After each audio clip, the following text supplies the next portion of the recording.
My first question to you is, what would you call the current world order? How would you describe it? Would you say it's still unipolar, with America in the lead? Would you say it's truly multipolar? 今天的视频话题来源是篇外国的帖子，又是米尔斯海默大佬在印度的一些问答，有些比较常见，但有些针对印度的回答还是挺有意思的。接下来先看视频。How would you see this? I believe that the world today is multipolar. Most of you in the audience came of age during the unipolar moment, which ran from roughly 1991, when the Soviet Union collapsed, up until about 2017. And the United States was, of course, the most powerful state on the planet by far during the unipolar moment. Where do you see India standing in this? And do you see India then as a bridging power, trying to bridge different ideological camps? Or is India just tilting things in the direction that suited? Well, I would say, first of all, India is an aspiring great power. The two building blocks of power in the international system are population size and wealth. You need a great deal of wealth, and you need a lot of people to qualify as a great power. The reason that China was not considered a great power until recently was because it didn't have the wealth. It certainly had the population size. What China now has is population size plus wealth. What India has for sure is population size, and it's growing wealthier and wealthier by the year. But I think, according to most accounts, it has not yet reached the point where it qualifies as a great power. Nevertheless, there is no question that India is a major power, and it is, in a very important way, caught in between those three great powers. In the event of a conflict between India and China, do you think Russia will be forced to take a side? I think if there were a conflict between India and China, the Russians would do everything they could to sit on the fence and to not get committed. The Russians have no interest in having bad relations with either China or India. Do you think Ukraine will end up joining the NATO? No, I think politically that the Russians will go to great lengths to make sure Ukraine doesn't join NATO. And I think that the West will not bring a dysfunctional Ukraine into the alliance. So I think that Ukraine will not become part of NATO. Do you then think the West should stop the military aid to Ukraine? Because the American aid is tied in the Congress and the Europeans are still struggling to find the money to fund this war. Yes, this is a great question. I believe that it is best for Ukraine, and I want to underline that. I believe it is best for Ukraine to now end the war, to reach a settlement with the Russians. So I think it's imperative that Ukraine become a neutral state. And then the other thing is, I think it's very important that the United States cut off all assistance to Ukraine and that the Europeans collectively provide aid, economic aid, not military aid, to Ukraine moving forward until it gets on its feet. Do you think?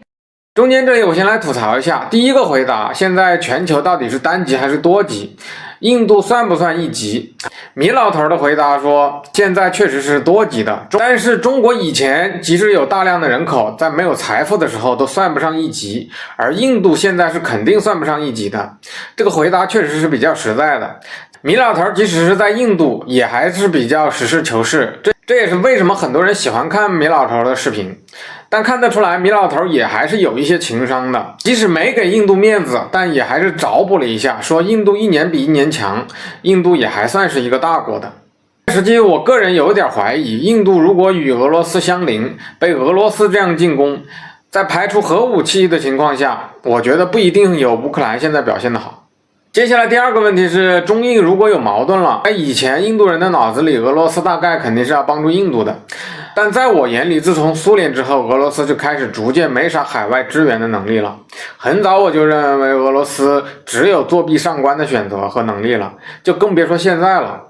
之后俄罗斯肯定更是低了我们一头。至于俄乌冲突的问题，海默大佬还是一贯的立场，乌克兰会输，乌克兰最好就是立即结束战争，更别说现在美国逐渐经济和军事的支援都在萎缩，即使欧洲现在想靠自己的经济支援顶上，但没有军事支援，之前都不行，现在就更不可能了。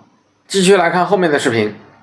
There's always the possibility of conflict breaking out. If that happens, my question is, what role do you see India playing there? Because India controls the entry to the Malacca Strait. India has an agreement with the US to allow their aircraft to refuel at Indian bases.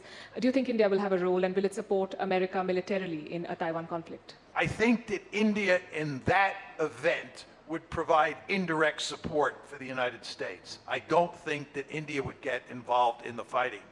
I think if conflict broke out at a low level, the Americans would pretty much handle it by themselves, maybe with the Philippines by their side in the fight. You've said in the past that the US foolishly fed the economic rise of China.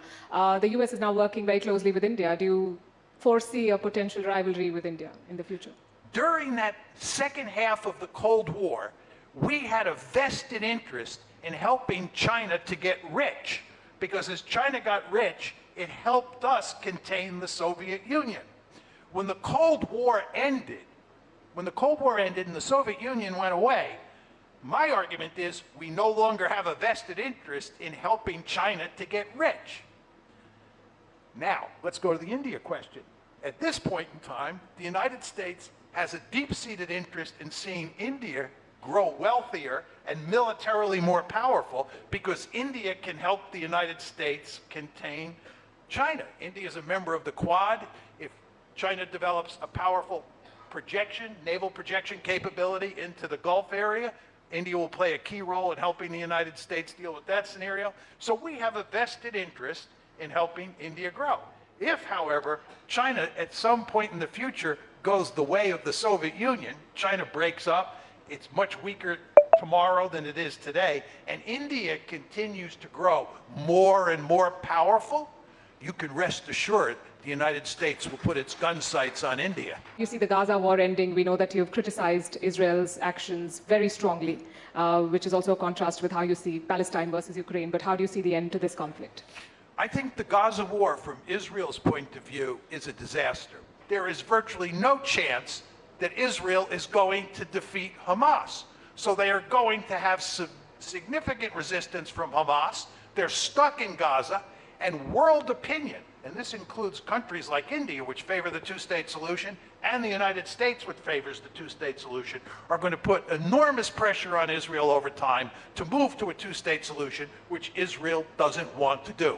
All of this is to say, Israel is in real trouble. 最后我再来吐槽一下后半段的第一个问题，其实是想问我们和小岛子的问题。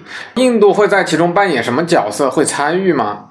听起来还挺跃跃欲试的。米老头还是那老一套，他认为中国不会动手，即使真的动手也是拿不下的，因为他认为我们登陆小岛子比诺曼底登陆还难，而且中国没有作战经验。这两条我以前就吐槽过了，这和米老头一贯的现实主义风格不太一样，明显是想唬人的舆论战，要说服我们不要去动美国的霸权。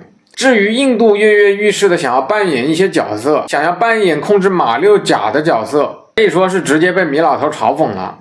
他认为美国自己就能处理他宁愿让菲律宾来当队友，也不想沾印度。我想大概是米老头自己也对印度的神奇也是有所了解。对于印度人认为美国以前的愚蠢帮助了中国的崛起，现在美国正在与印度密切合作，帮助印度崛起了。那未来美国会不会也打压印度呢？这个确实也是非常经典的问题了。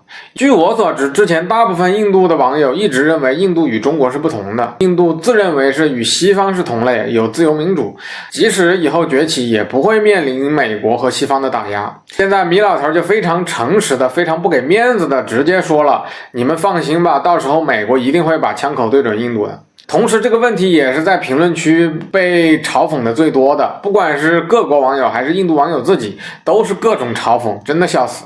不过虽然我不认为中国今天能走当年苏联的老路，也不相信印度能学得了当年中国的角色，但如果有人建议多警惕警惕印度，甚至是提早下一些先手棋，我个人也是赞成的。